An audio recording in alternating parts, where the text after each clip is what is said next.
ईशावास्यमिदं सर्वं यत् किंच जगत्याम जगत् तेन त्यक्तेन भुंजीथा माग्रह कस्य।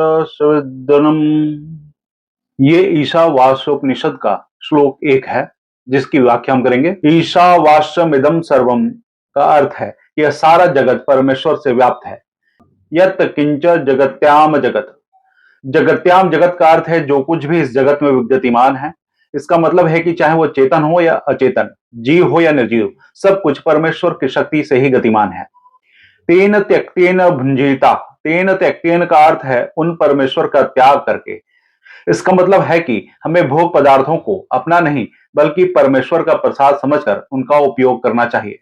माँ गृध कश शुद्धनम, माँ गृध कश शुद्धनम का अर्थ है किसी दूसरे की वस्तु को अपना मत समझो। इसका मतलब है कि हमें किसी भी वस्तु पर अनावश्यक अधिकार नहीं समझना चाहिए। इस श्लोक का सार यह है कि हमें जीवन में त्याग और समर्पण का भाव रखना चाहिए।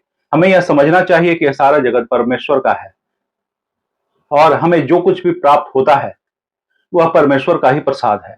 हमें इन भोग पदार्थों का उपयोग अपनी इच्छा पूर्ति के लिए नहीं बल्कि परमेश्वर की प्रसन्नता के लिए करना चाहिए। इस श्लोक से हमें मिलने वाली शिक्षाएं क्या है, अब ये जानिए। हमें लालच और मोह से बचना चाहिए। हमें दूसरों की वस्तुओं पर अधिकार नहीं समझना चाहिए। हमें परमेश्वर का स्मरण करते हुए कर्म करना चाहिए। हमें भोग पदार्थों का उपयोग अपनी इच्छा पूर्ति के लिए नहीं बल्कि परमेश्वर की प्रसन्नता के लिए करना चाहिए। यह सूत्र हमें जीवन जीने का सही तरीका बताता है।